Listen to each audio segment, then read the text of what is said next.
These practices we didn't choose and haven't thought through are actually making us the kind of people that we are, and that hasn't been intentional. Right. And so I think so much of what I long for is for us as a society to be able to have those kinds of conversations, to say, hey, this is actually what's happening, and do we want to go in this direction? And if it's not, then what do we want to do about that?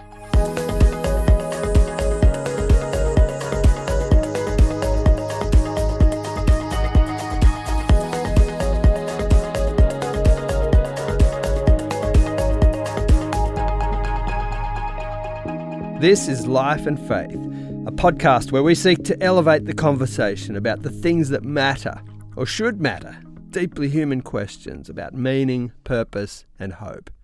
No matter what you believe, we hope you'll join us exploring the complexities, the struggles, and the joys of life and faith.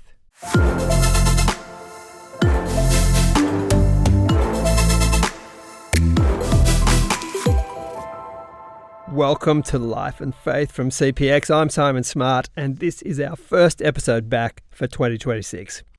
Now, whether this is your first ever episode of Life and Faith, or you've listened to more than 500 episodes, we're so glad to have you with us for a discussion that affects nearly every one of us these days, our relationship with our phones. And relationship is, unfortunately, probably the right word. We're going to hear in this episode about how our phones are so often a companion to us. And while there are really good things that our devices enable us to do, many of us are finding that this relationship has become an unhealthy one. One that is getting in the way of us living the lives we want to live and becoming the people we want to be. What can we do about that? Well, plenty. In this episode, we'll be thinking through some of the forces at work when it comes to our digital habits, why making a change is so hard, and why it might be worthwhile. If you want it to be, this is the year of getting off your phone. I've got Justine and Natasha Moore here with me, and we're going to start, guys, with a little confession corner. Could you do me a favour and open up your weekly screen report on your phone and, without judgment, tell me what your average screen time this last week has been. So 4 hours for me. Justine, 4 hours weekly? Mm-hmm. Yeah. Natasha? My last week average was 2 hours and 57 minutes, though, to be fair, that's a lot. It's been a while since I got below 3 hours. Well, mine popped up as 2.5 hours.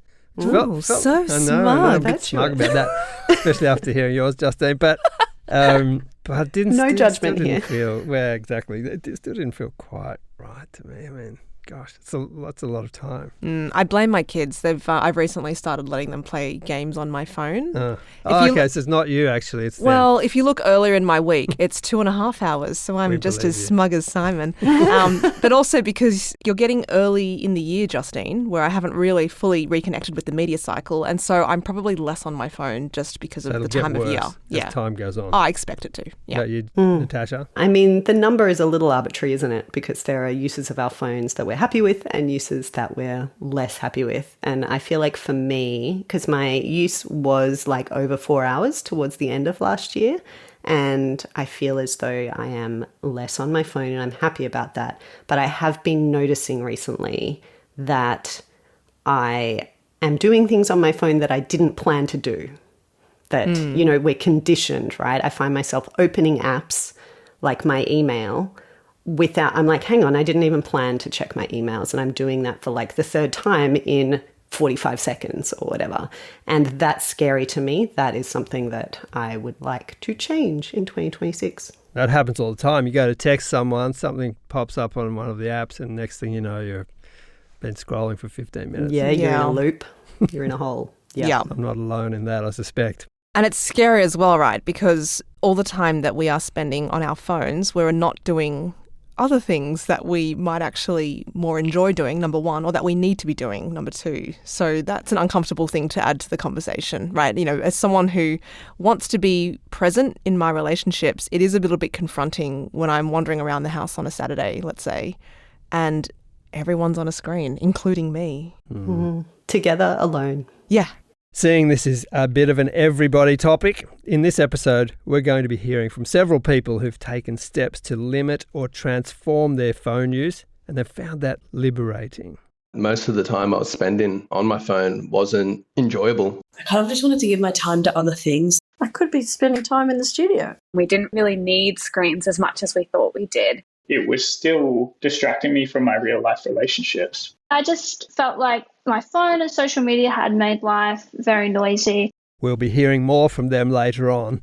In the meantime, given how addictive these devices are, given how artfully they're designed to be addictive, we're going to need all the help we can get if we want to push back on the role they've taken up in our lives. My name is Felicia Song, and I am a sociologist who studies the social and cultural effects of digital technology on our contemporary lives. Felicia Song is the author of a book called Restless Devices. Now, Natasha, you spoke with her from her home in Portland, Oregon, to try to get to the bottom of the way we live now, digitally speaking. Yes, she's the expert, we might say, but she's also a person with a phone. So I thought I'd begin by asking her, would she be willing to share her screen time with us? It's 5 hours and 25 minutes this week so far. And most of it is texting. A big chunk of it is listening to podcasts, actually. Yeah, sure. I actually listen to a lot of podcasts. And part of this is also, I used to work on a campus. And so I was very accustomed to lots of interactions with people. And now I work remotely. I'm at home, in a new city. And so a lot of it is kind of figuring out new rhythms for myself, and also like, how am I going to learn new things and interact with the world? So figuring out what it's actually useful for. Right. Yeah. Felicia's book, Restless Devices, is dedicated to parents and the digitally exhausted. It was published in 2021, and it's fair to say that since then, more and more of us have been joining the ranks of the digitally exhausted. We are starting to see that the role our phones play in our lives is not a minor thing. I think it is truly a stunning thing to consider the degree to which our devices have become companions to us. And what I mean by that is that they go wherever we go, into the bathroom, on walks, to bed, while we're cooking, while we're exercising, while we're with loved ones, at church, at temple, wherever. And it's just, instead of thinking about the specific platform or specific function, instead of focusing on that, I think it's really interesting to think about the really long span of humanity, and that we are living in this highly unusual time of being human with this very often little device that's either in our pockets or on our wrists, that's very much mediating a lot of how we interact with people, how we receive the world, how we understand what's happening all around us. A very mundane example is we might use the GPS maps when we drive, right? And that is probably one of the most mundane, non-problematic pieces of software that's out there. And at the same time, it has fundamentally changed our experience of what it means to drive from one place to another. Or maybe we're driving through someplace new and we're looking for a place to eat, and we're letting the GPS tell us where the place to eat is. And that's changing how we experience a new place. Then it's not to say there aren't wonderful uses of GPS, right? It's just that it's shifted our expectations and shifted our experience of what it means to get lost or never get lost, and how that changes us as human beings. Felicia says that in the age of smartphones, being connected is more like a state of consciousness than a particular behaviour. Part of the reason it can be so hard to make a change is that we're not just individuals making independent choices about how to use our devices. Rather, we're participating in what she describes as a digital ecology. I like using that term. It's a nod to a communication studies term, media ecology, that more people are familiar with. And the general idea is that it's a metaphor, right, that's trying to draw us away from thinking that we are just dealing with a particular machine, a device, right, when we're in this relationship. Rather, the ecology evokes this sense of an environment, a landscape that we happen to inhabit. And so in that sense, it is, one, less easy to escape, right, because it's all around us. And two, ecologies are systems of relationships. And so the systems can be how the device connects us to work and school and community, but it's also these economic systems of the tech companies, the media companies, and so forth. And so it's trying to help us understand that we are inhabiting a particular kind of world rather than think that we are merely having to navigate or figure out how to better interface a particular machine or device. These are not neutral devices. They have particular conceptions of human life and of the world built into them, I guess, things that they're nudging us towards.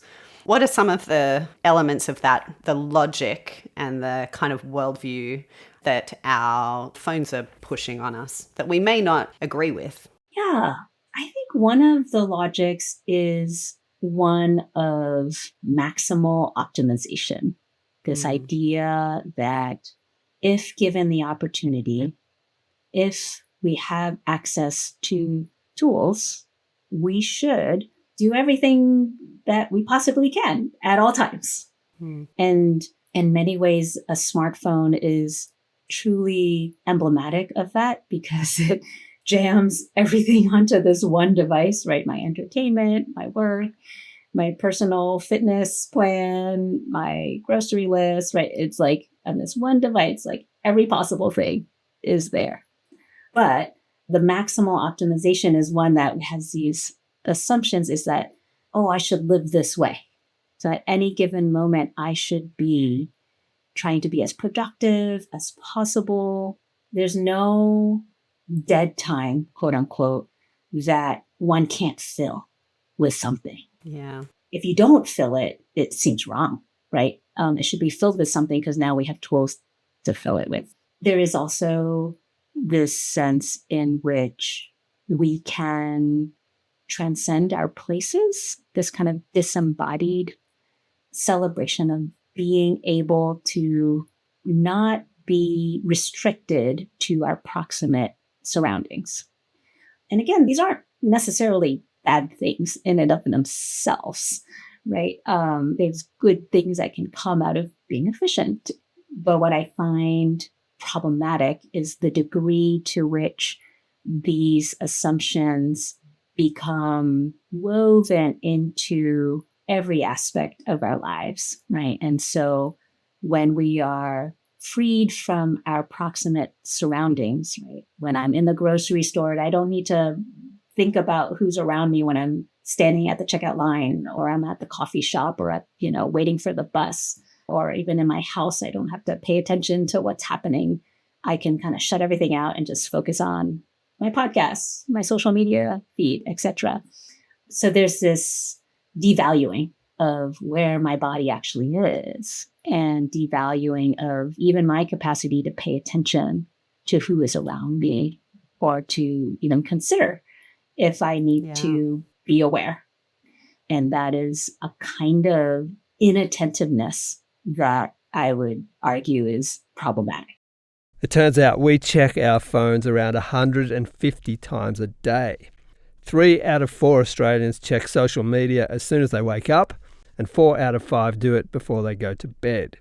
In 2025, the average Australian spent more than 2.5 hours a day on their phones, but that figure was actually down 9 minutes from the year before, and that's a pattern repeated in quite a few countries. There's an appetite, it seems, for doing life differently, for not being glued to our screens all the time. So it's not surprising that when we started to look for people who'd made a change, they weren't hard to find. They span different ages and situations, and they've adopted different tactics for addressing the problem. But they have a remarkably coherent story to tell about how their phone wasn't serving them and what it's been like to get off it. My name is Josh and I'm 24. What prompted you to make a change in your kind of relationship with your phone and devices? Well, it actually wasn't me myself. It was encouragement from my little brother. He kind of noticed how much time I was spending on my phone. He would call me out on it, come up and just like slap it out of my hands, and he was like, what are you doing? Let's go do something more productive. And that's I guess interesting, that kind of, isn't it? Like other people notice and we don't necessarily. Yeah. And then I guess that kind of made me start to reflect on it a little bit more as well. And reflecting on it, what did you see? How did you feel about it? Mainly that most of the time I was spending on my phone wasn't enjoyable. Rather than proper enjoyable like leisure time, I guess, it was mostly procrastination, for something else that I had to get done, and it just wasn't helping me. So what did you do? What did you do first? This might be unique to me, but I'm kind of all or nothing when it comes to these things. I feel like I can't really walk a middle ground, for example, with like social media and stuff like that. I'm kind of like completely addicted to it, or I just don't have it in my life. I know everyone's different, but I knew that about myself. So I just decided that it kind of all had to go. Rip the Band-Aid off. I made my phone kind of like purely a communication device. So I don't have any like social media or YouTube or entertainment or like games on my phone at all. And I keep just everything out of my room. So I don't really have any tech in my room either. Wow. Do you sleep better? Yeah, absolutely. That was a big thing for me. I'd waste time like procrastinating on my phone during the day, which meant the things that I had to get done, I'd get done too late. And then, spend time on your phone as well at night when you're meant to be sleeping. And it's just a bad cycle. So you just kind of went cold turkey one day. Was it hard? Did you backslide? Did you add the apps back in? I think I stuck to it really strictly for about a month and a half. And then by that point, I realized I didn't feel like I was abstaining from anything anymore. As in, like, I didn't feel like I was missing out on anything, and I had seen my life improve. So I would have slip-ups and then quickly realize why I had started what I was doing. It would be like a little reminder, like I might have a slip-up for a day and realize I just wasted a whole day and didn't enjoy it at all. And yeah. Like Josh, you might be an all or nothing type person. Others find that just making small tweaks in a creative way can make a big difference. My name is Megan. I'm 57 years old. What prompted you to make a change in your relationship with your phone? There was a couple of things. One was, on Mondays when you get the weekly notification of how many hours, I just noticed over the last end of the year, it just kept going up. Now, I use my phone sometimes as a book, but mostly not. And it tells you where you spend your time. So that was a very numbers-based moment to go, 3 hours, really? I could do something better with my time than sit here and watch houses being transformed or whatever the flavour of my reels were at the moment. So that was one big one. And I think it was just New Year. I don't really do resolutions, but I just thought, maybe that's something I could tweak and do less of. I could be spending time in the studio. There's just heaps of things to do. You paint? Why would I paint. 3 hours a day. Easy. Well, just imagine. Imagine what you could do if you actually put in the time I wasted on that into something that I enjoy. So there's so much more to do with my time. So what did you do? Well, I worked out a long time ago that I'm a person who doesn't like being told no or, you can't. And so I have to work out what I can. And so I decided to go with I can go on social media on days of the week that have the letter T in them. Which means? Tuesday, Thursday and Saturday. So that works out so neatly. So lately. I mean, it's pretty hard, that Sunday, Monday thing, Mm. because stuff happens on the weekend that it would be good to know. Mm. It was a way of saying you can do something rather than stop doing something. And I think for me that was a help. My name's Edie and I'm 16. I think in year 7 I got TikTok, and then in year 8 I got Instagram, and then in like year 9 or 10 I got Snapchat. And when did you start wanting to use it less? In year 10. Mm-hmm. How come? I kind of just wanted to give my time to other things. Like schoolwork was ramping up a bit because we had this big project in year 10, and I was like, okay, I'm going to delete TikTok for a few weeks so that I can just kind of fully commit to the schoolwork and not get distracted and feel like my attention span is like not functioning, like I'm doing something, but I'm like thinking about my phone. So I decided to delete it for a bit, and then I was kind of like, oh, okay, that was good. Like I want to do that again. But I kept it for a while, and then I was like on and off for a bit.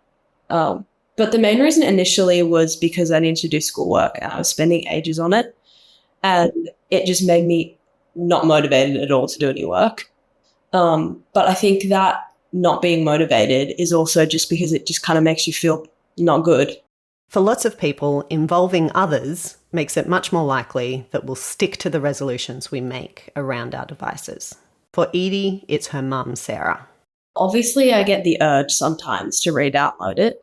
So what I did and what I do, like sometimes I don't happen, sometimes I do, is I just like ask mum to set me a screen time password, and I won't know what it is. But I'm actually in control of how much time I have. So I'll like set the limits, and I make it so that I can't go on it before school. Like I can't go on social media or YouTube or whatever, or Netflix. So then over time, like the urges kind of like go away. I'm Michaela and I'm 25 years old. I'm Elliot and I'm 24 years old.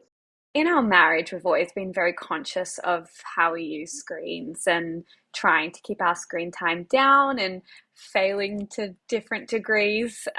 But we sat down really intentionally at the start of the year and looked forward to where we wanted to be in a year's time. And a lot of our goals included being more present and investing more in real communities around us. And it just became apparent to us that screens didn't really align with where we were trying to move, and we didn't actually really need screens as much as we thought we did. And actually, I feel like it was decreasing our quality of life, if anything.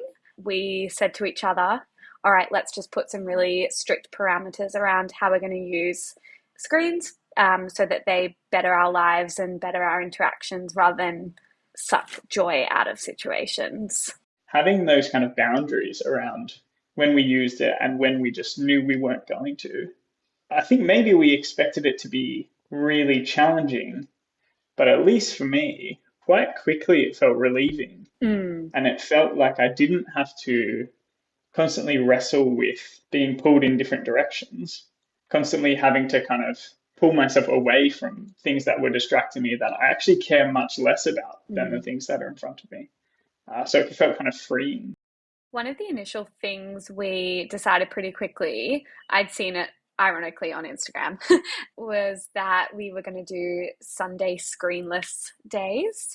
So basically not go on our phones, not turn on the TV, not really listen to podcasts or just consume anything of that nature for all of Sunday. And that was just kind of the first thing that we were going to try. As well as Sundays, we talked about doing like at least an hour stretch each night where we're not using technology. I think we've probably not been as good with that. I've also used some tools to help reduce my screen time. So the things that I've actually found most helpful weren't so much limits on certain apps or things like that in terms of time. It was limits in terms of which parts of the app are presented to me. I feel like you just reduced your phone to as much of a brick as it could be, even though it was an iPhone. Did you use an app to make it black and white? I can't remember. Most phones have in their settings just a setting where you can make your phone black and white, or you can disable certain things or set limits. But I've also used kind of browser tools where when you open YouTube, you just see a list of video titles. There's no clickbaity capital letters saying you need to watch this. There's no thumbnail. There's no suggested videos at the end. So you end up going down a rabbit hole of something not at all what you were actually coming to consume. My name is Rachel and I'm 39 years old. I left social media 18 months ago. So in one day, I deactivated Facebook, Instagram, Twitter, and LinkedIn and haven't gone back.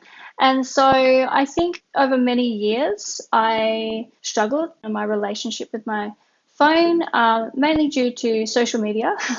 And the two areas that I read and learn about are sort of productivity and sort of spiritual growth. And over time, it sort of became obvious that I wasn't really being formed into the person that I wanted to be, not just sort of spiritually, but as a sort of intellectual. I love learning. As a creative person, I felt like it just wasn't the direction I was sort of going in because, yeah, I thought about, like I used to be able to learn languages and write really deep essays, and I used to read big books. And now, my brain is my attention span is shot to pieces and I can barely write a sentence.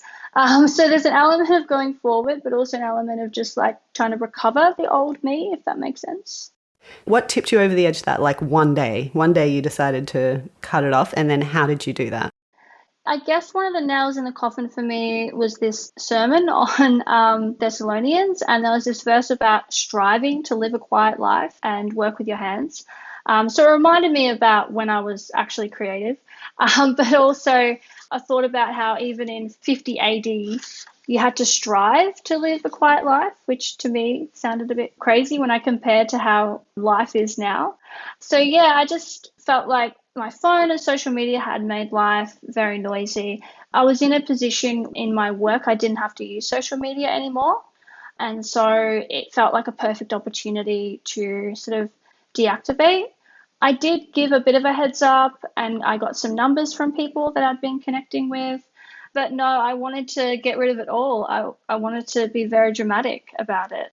So you didn't just delete that app from your phone, like you deactivated your accounts? Yes, I deactivated my accounts. I used to delete the app every week and I tried every hack. I tried everything.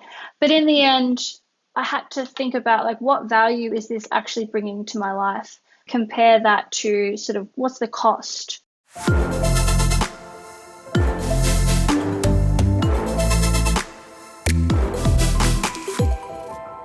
You're listening to Life and Faith. This episode is about getting off your phone.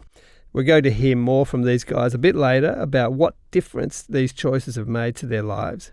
But for now, back to Natasha's interview with Felicia Song. Talk to me about liturgy.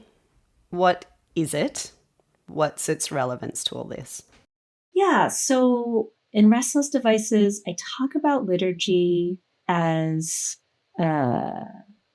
traditionally it is thought of as a church term. It is a practice, a ritual of worship in a church context. That's the way I've come across liturgy. And certainly in all different kinds of religious practice, there are different kinds of rituals and liturgies, whether they're songs or words spoken, prayers, bowing, kneeling, so forth. Those are all forms of worship that can be practiced in religious settings. And I write about it because I have had personal experiences of really being formed by Anglican liturgy, which was a form of religious practice that I did not grow up with as a young person, but experienced as a young adult, and found it to be kind of a revelation because the liturgy was a practice. That is, it was a rhythm, a ritual of prayers and scripture reading and song and bowing, kneeling that I didn't always understand all the time, especially in the beginning. And the words weren't mine. They were someone else's. It was all in a book of common prayer. But what I found after years and years of practice is that somehow those words, those songs, those prayers, those bodily actions actually formed me. They formed a kind of deep understanding of who God is, what my life was about in this Anglican tradition. Unexpected for me because I wasn't actively, intentionally trying to make it happen. It just happened because I was practicing it. So how it relates to digital technologies then is my argument is that we all engage in digital liturgies. And this is borrowing from Jamie Smith's work in You Are What You Love, where he talks about secular liturgies and counter liturgies and how it is that we all practice liturgies. We all do rhythms of life and practices that shape us in deep ways that we don't even necessarily realize.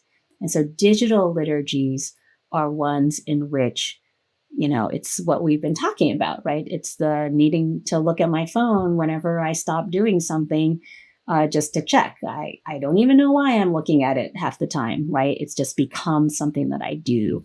Or it's the waking up or going to sleep. And the first thing I do and the last thing I do is check my phone, right? Those are liturgies that shape who we are becoming, right? How we are perceiving the world and who we are becoming. And again, it's not intentional, right? It's not something we're seeking. It's not something we're aware of. It's just something we're doing. And I think anyone who's ever taken time to learn a craft, whether it's the arts, music, painting, or some kind of athletic sport, right? There's a lot of just practice, the same thing over and over and over and over again. And then eventually your body, that muscle memory, it just kicks in, right? And you understand and you gain nuance and understanding of that. And the argument is it's the same thing, right? With all of our digital device usage. There's a kind of rhythm and ritual that we get embedded in when we're lonely, bored, in between things, hungry for information, right? Or companionship. We go and do certain things over and over again, and that starts to shape us. Yeah, it's kind of horrifying, isn't it, to think that these practices we didn't choose and haven't thought through are actually making us the kind of people that we are. And yeah, that hasn't been intentional. Yeah, and I think that's why the art and the sports contexts are super interesting, because those are contexts usually in which there's a lot of teaching involved. Yeah. Right? So it is intentional and you know what's happening. And you're pursuing a goal. You know what the goal is. Yeah, right. And so I think so much there. of what I long for is for us as a society to be able to have those kinds of conversations, to say, hey, this is actually what's happening and let's become more aware of it. And do we want to go in this direction, right? Like, is this where we want to go? And if it's not, well, then what do we want to do about that? One of the things I loved about your book is that it's not just diagnosis of how dire everything is and our kind of digital exhaustion, though that's an important element of this conversation, of course, but you have a lot of exercises and like these counter liturgies that you propose for practices we can put in place instead if we don't want our devices to be shaping who it is we are. Can you give us some examples of what those are or can be? Yeah. So in the book, it's part of something that's called the Freedom Project. And it starts actually with a 24-hour digital fast. And it starts with it. And this is kind of counter to a lot of like digital detox plans that usually end with a fast. And part of what I'm trying to do there is it's not meant to be a test or even a flex to say, oh, I could do it, but it's more a kind of cold turkey, let's find out how bad it is kind of experiment. Can I even get past 3 hours? And it's okay. It's okay if we can't get past 3 hours, because what I say about all these experiments is that there's no failing, right? It is a true experiment. It is data collection. And if we find out we can't even make it past 3 hours, then that's the beginning of a really interesting conversation with ourselves, with someone else, with God, whoever, to say, hey, what's that about? Why can't I get past 3 hours? And use that conversation with ourselves or someone as the jumping off point, right? So the 24-hour fast. And then there's different ways of becoming more aware of what our practice is. So it might be one of the things. So I used to do this with my undergraduates. I would have them do these experiments. And one of the things the students really liked trying was putting a Post-it note or a hairband on their phone that would remind them to ask the question, why? Like, why am I looking at my phone? What's the purpose? It's not to stop them, but it's just a little speed bump to just get yourself to think for a second and be like, oh, what's actually happening here? And so there's the awareness. But then once we become more aware of what's happening, then some of us might want to try new practices. Like you said, these counter liturgies, right? The idea is that we are liturgical animals. Like we all live in practice, in some kind of rhythm and ritual of life. And so we can't just like live without them. We just need new ones.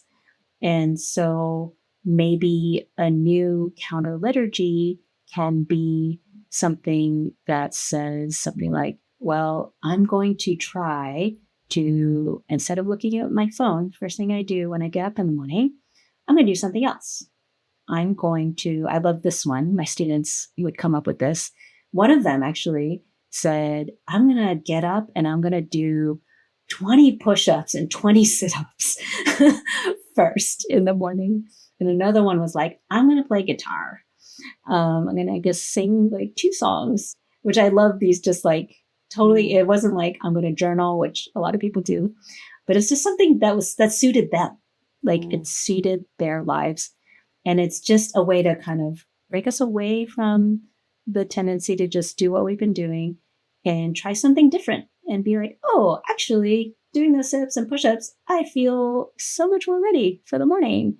Or, hey, I played my guitar and sang something like that just brought so much joy because I love playing the guitar, but I always forget because I end up scrolling all the time. And so like doing something that you love, doing something that you're committed to, that you know that gives you life and energy, even just for 10 minutes instead of scrolling for that first 10 minutes. So many of my students were like, wow, that just changed my day. Like I just felt ready in a way that was different. And so it can be really small. And that's what I love about these counter liturgies. It's the shift. They accumulate. Yeah. Yeah. And it doesn't have to be this big thing, which, with New Year's resolutions, like I stink at New Year's resolutions. Everybody does, right? I know, but still, it's just so discouraging, right? And so I think it's great to like set up these little trial periods to just even say like, I'm just going to try this for 2 weeks, right? I'm not even going to commit to a whole year. Let's be real. And let's just try this for 2 weeks and let the goodness of it, let the joyfulness of it, let the fruitfulness of it be the motivation, right? Rather than this kind of intense, like I have to grit my teeth and get through it. Yeah. And maybe there will be a time eventually when we might need to grit our teeth, like with any practice. Sometimes we don't feel like it, but really to have the drive be the deep knowledge of like, oh, but I know that was so good. It's interesting to me that both those examples are very bodily, like very, I am in my body in this place where I am. And also, that idea that we're not just doing something negative when we're withdrawing someone from our devices. Yeah. You replace it with something positive, that you're not like, oh, okay, so I have to live this life of deprivation, but instead you're drawn to something that is good and actually better. Yeah. Well, and I think that's what so much of digital life tends to do is that we forget. Like it's so easy to go to our screens to scratch the itch of whatever appetite we happen to have. And we forget that there are these other things that can very often fulfill us in a deeper way, but it might take more work, quote unquote. Yeah. But that quote unquote work can be as easy as just walking out the door and getting outside. Look at a tree. Yeah, exactly. Like hearing the birds or just actually seeing the sunset and not trying to take a picture of it, right? Something very simple can be deeply fulfilling.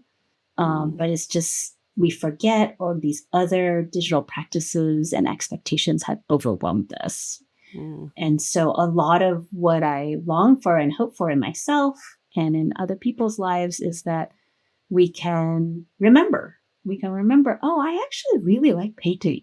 Or, oh, I really actually like going out and shooting some hoops. Like, I feel good after doing that for just 15 minutes.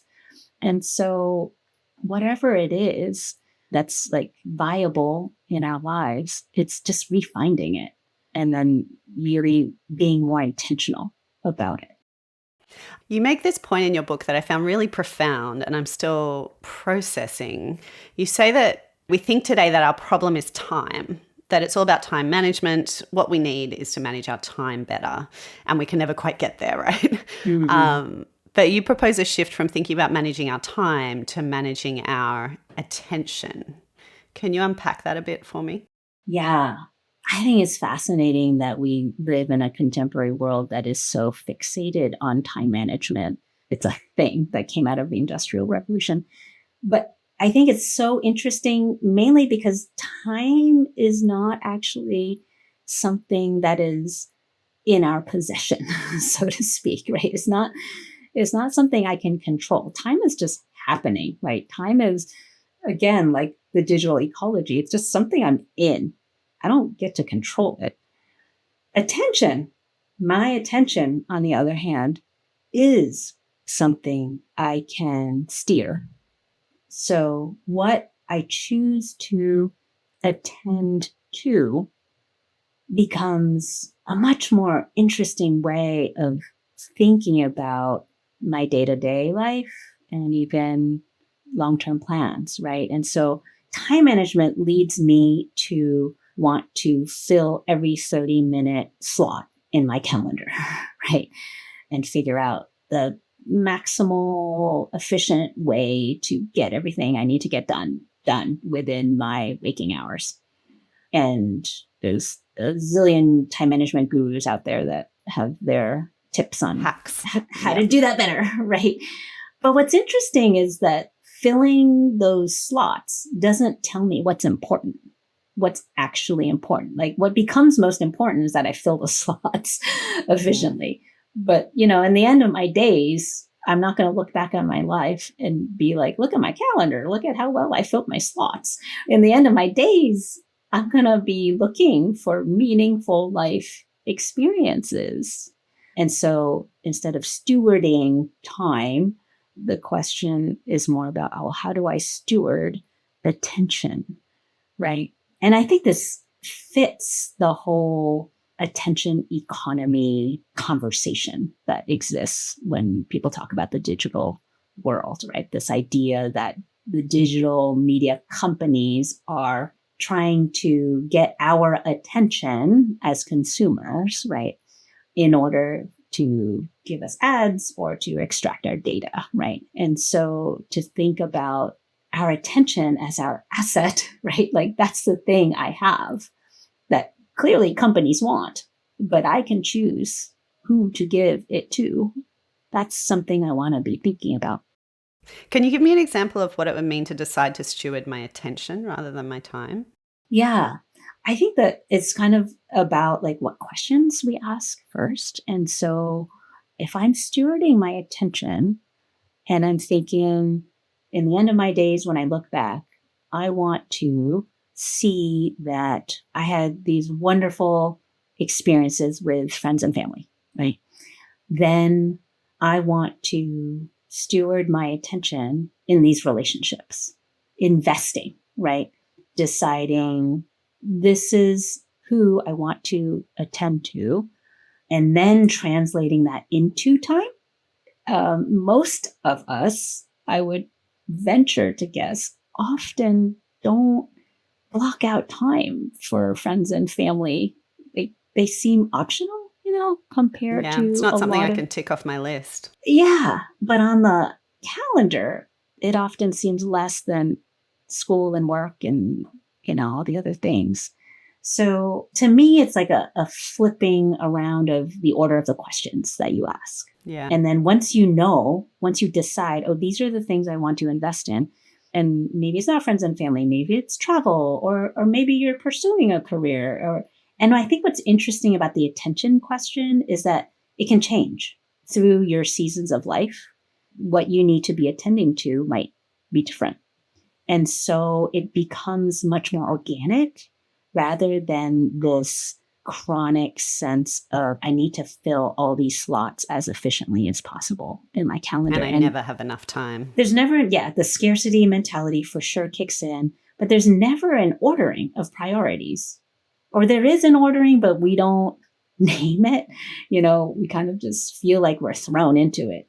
Everything is just kind of like reactive. Like, oh my goodness, I have all these things. Let's try to jam it all in. Whereas the attention perspective is much more, okay, what do I hope my life will have or consist of? And then how can I translate that realistically into given the limitations of my 24-hour day and the fact that rest and sleep is not only necessary, but a beautiful, wonderful thing to enjoy, right? Hopefully we are able to enjoy it. And I know sleep can be a struggle for many people's lives, but it's a different orientation. One of the strongest messages that came through when talking to Felicia and to all our phone and social media quitters was this idea that making a change isn't primarily about giving something up, but about choosing something better, about more enjoyment, not more sacrifice and discipline, though that may well be involved too. Naturally, there are upsides and downsides to reducing our device use. Everyone we spoke to was pretty adamant that it was worth it. Were there downsides to not being on it? Oh, yeah, definitely. But the good outweighs the bad, in my opinion, because the downsides was like, obviously like a bit of FOMO, a little bit, but like I have good friends, so they don't make me feel like weird about it. It's just that sometimes they'd say things and I'd like not really know what they're talking about. And sometimes people arrange group chats on like Snapchat or something, and I don't have Snapchat. So that's the main thing, but it's only ever like one thought. It's like one thought that's like fear of missing out, and then it's like gone.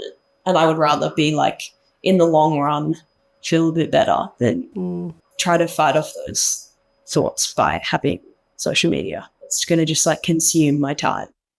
For people who feel like they can't get off their phone, like it's just too much a part of their lives, what advice would you have for them? It's hard because if you get to a point like that where it's that idea of like being by yourself and not wanting to be aligned with yourself, so you like go on your phone as a distraction. So it's really hard to like derail that. Like I've got a few friends who do that, like whenever they're not hanging out with someone or like eating something or doing schoolwork, they're on their phone. And it's like kind of hard because it's not just about the phone, like it's also about other stuff. But I think what works for me is just finding other like little things that I can do that can take my attention, but I'm still like using my brain, and instead of like smothering it with all this information. So I do like crocheting and like knitting or like sewing, reading occasionally. So instead of being like, okay, I'm going to get home and go on my phone, it's like, I'm going to get home and like work on this little like project. Yeah. Just finding something you can replace it with, and then that'll remind you of the joy of doing other things instead of being on your phone. Another practical thing I did was I just decided to completely delete TikTok. I think it just wasn't adding any goodness to my life. And anything that I could get from TikTok, I could just get from a simple Google search or something else that wouldn't kind of trap me and waste time and not even really get that much enjoyment. And that has been so huge in helping me reset my dopamine levels. Just that short form content, I think, can be so dangerous for me. And so I can just be so much more intentional about what I'm consuming and then getting dopamine in just real life. Yeah, for example. I think, for example, walking outside in the sunshine and starting my day outside. I'm a Christian, and so is Elliot. So we start each day reading the Bible together and drinking some coffee. And that's a massive dopamine hit for me because it's quality time. I often find it really exciting learning something new in God's word, and something that might have felt dull in comparison to those quick videos on TikTok now is like a highlight of my day. I'm sure there are so many other things like, I suppose on our screenless Sundays now we look to be in community instead of when we would maybe go home and watch a movie. So we spend much more time with family and friends or at church, and that's so much more fulfilling and definitely still those dopamine hits, but in a much more kind of satisfying way than going home and being on screens. What about you, Elliot?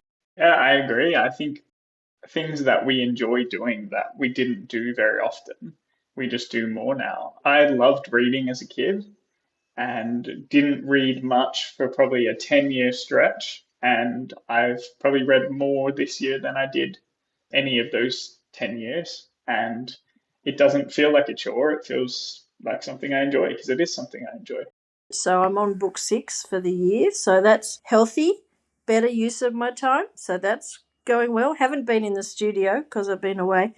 But I did find on the weekend we just had where we'd gone to Auckland as a special anniversary trip, and I wasn't getting news like I would, and I felt it. And I thought, I must get my news from social media. That's that's interesting. And I think it's just a bit of a wake up to what's actually important to me. Like, I love being with people, and if you can't be with them in person, electronically is not bad, but it's not the same. And so I'd rather be with them in person. That would be a better thing. My life feels easier. Everything feels a lot easier. It's hard to describe. I guess my head feels quieter, less noise. I can focus on things better, definitely. I feel a lot more structure in my life. I used to be quite like a messy person as well in terms of how my room was and stuff like that. But now that's completely flipped the other way. I can't not get out of bed and make it straight away. I have to. Technology is still a part of your life, right? How do you manage it? Yeah, definitely. I still love watching movies and playing video games with friends and stuff like that. And interestingly, that was something I had stopped doing. I used to love playing video games with my friends, but I'd stopped doing that because I'd waste so much time on my phone, and then I wouldn't have any time left over to actually do that. So I guess if it's something I can walk away from and be glad I did that, if I'm sitting down to watch a movie, afterwards I'm happy I watched that movie, I guess. Whereas I guess if I waste 3 hours on my phone, I can't even remember what I was doing on it 5 minutes ago. Are there any downsides? Are there things that you miss about it? I guess I do have to rely on my friends more to hear about social events. Obviously I can still message people and I still do that, but I quite enjoy going to see live music and stuff like that. So I usually just rely on my friends to hear about that stuff because most of that gets advertised to you online, I guess. So. Yeah. Any advice for people who are kind of where you were and wondering what to do about it? It's really hard because it is an addiction. You are breaking an addiction. I was pretty fortunate to have someone who was kind of looking out for me, saying this isn't doing you any good. So I don't know. I guess maybe if you have someone in the household with you that you can keep each other accountable, yeah, that definitely helps. So you're not doing it on your own. Yeah. So is Harry good with his phone? Yeah, he's really good. I kind of look up to him. So a little brother, but I kind of look up to him in a lot of ways. He's definitely got his head screwed on. Benefits would be sort of less noise. I have thousands less images, words, videos, adverts coming at me on a daily basis. So there's a lot more space. I bring a book around with me everywhere. I have to call friends or catch up with them in real life, which is really good, but it's also a lot more work, and you can easily lose friendship as an important thing, because when you're liking posts and sending memes, I feel like you can keep relationships on ice for a long time, but when you go no contact, you can lose the relationship completely, and you have to be intentional. So sometimes on driving home, I'll just go through my phone and call someone at random just to be try to keep some relationships going. Do they pick up? I feel like that's very unusual now to just call someone out of the blue. Sometimes they call back or they message and then I find a time to chat. It is a bit out of the blue when someone calls you. You think maybe there's an emergency. Maybe that's why they pick up, because I think, something dramatic has happened. I would say the downsides are more just little logistical things of like, sometimes the Facebook community groups are helpful. And so there are some times where I want to find information, or I want to be able to like buy my child some stick insects, which are better to buy on Facebook Marketplace. Those sort of things I usually have to find someone to be like, can you post, or can you have a look, or I borrow my husband's phone.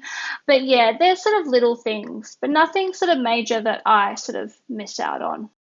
One of our hopes for this episode is that it might give us space to at least consider how our devices are functioning in our lives, to be just a bit more intentional about what that looks like. I think there's some elements where technology generally, they give promises. So they might say, this will help you save time or money or build connections. But I feel like in the end, they don't fulfill that promise. And so that's why I sort of am a bit more skeptical about technology.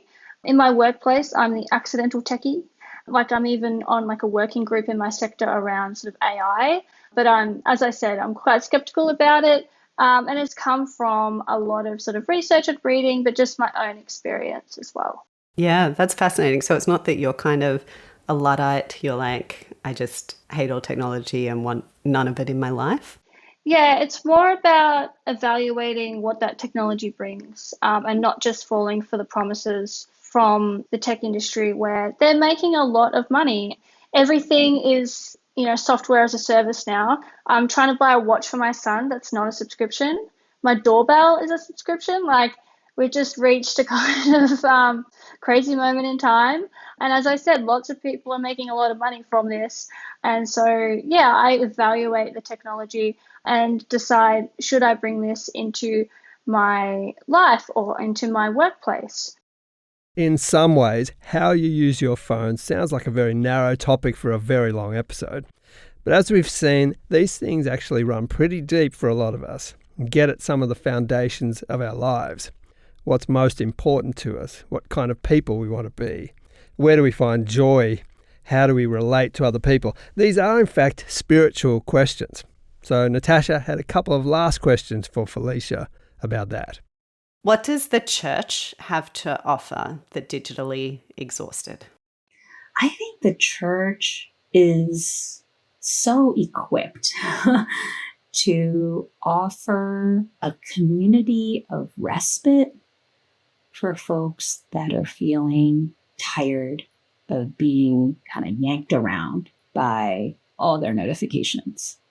It's interesting to see that Buddhist temples open their spaces for the digitally exhausted already. There's provisions of meditation times during lunch break or something in some major cities.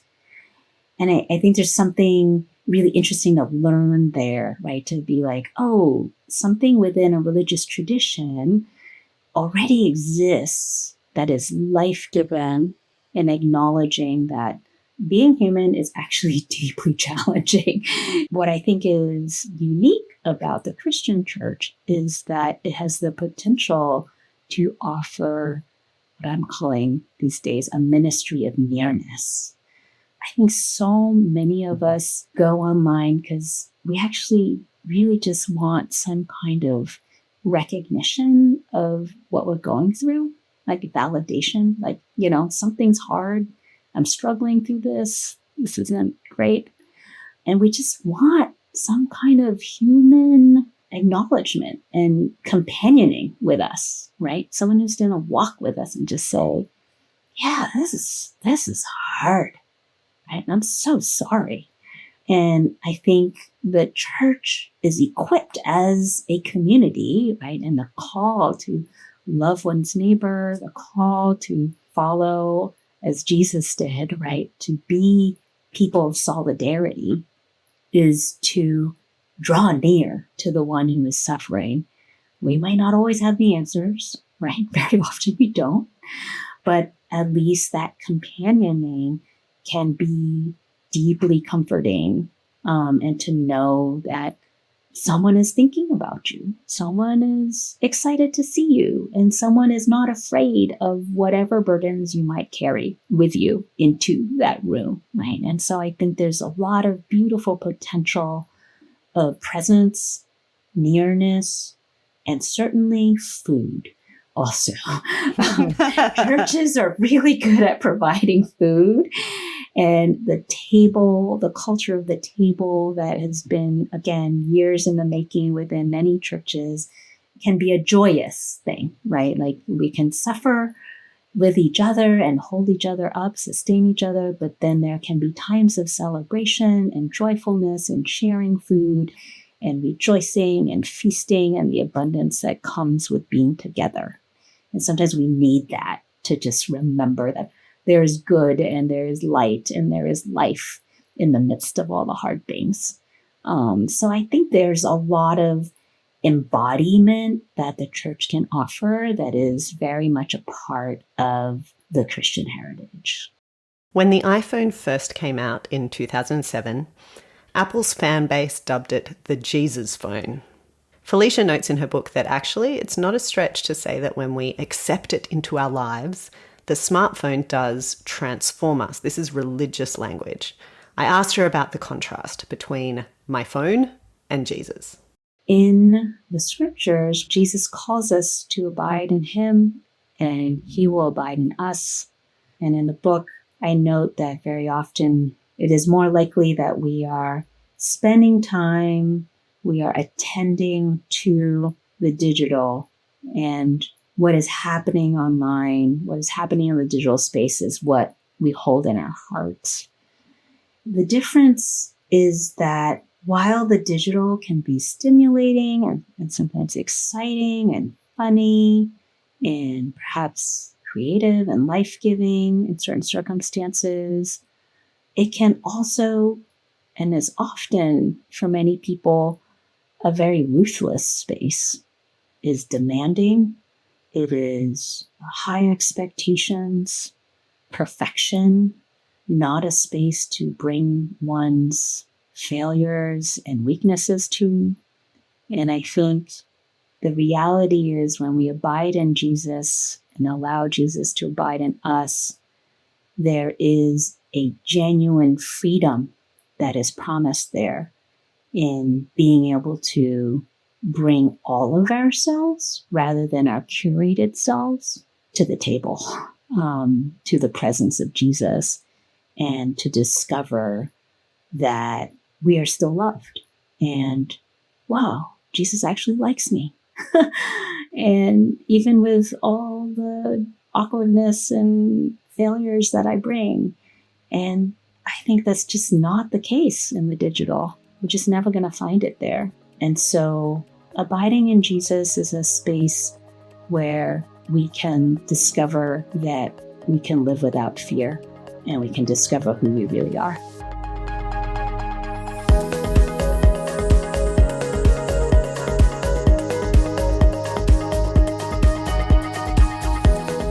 This has been a bumper episode of Life and Faith with me, Simon Smart, Natasha Moore and Justine Toe. Thanks as always to our indefatigable producer Alan Douthwaite, and a big thank you to our interviewees Josh, Megan, Edie, Michaela, Elliot and Rachel, and of course to Felicia Song. Felicia's book is called Restless Devices, Recovering Personhood, Presence and Place in the Digital Age. It has much more in it, of course, than we've been able to cover here. So it's a great place to start if you want to think more deeply about some of these things. But maybe you don't want to just think, but you want to seize this opportunity to do something, to try out a change in your digital habits. Maybe you try that 24-hour digital fast, or make a change to your bedtime or morning rituals, or give screenless Sundays a go. I'm sure you have your own ideas about what might help. And one of the things that came up several times in this episode was the idea of making these changes with someone else. If there's someone in your life who also needs or wants to get off their phone and who might be up for doing this with you, why not share this episode with them? Next time on Life and Faith, my interview with New York Times columnist David French. Jesus didn't take up his cross so that we could rule. He wasn't executed so that we could become the executioners. He didn't clear the path for us to run this place. Yes, we want Christians to participate in democracy. We want people to vote based on their values. But this sort of idea that that means Christians should be in charge, that's taking a tough leap there.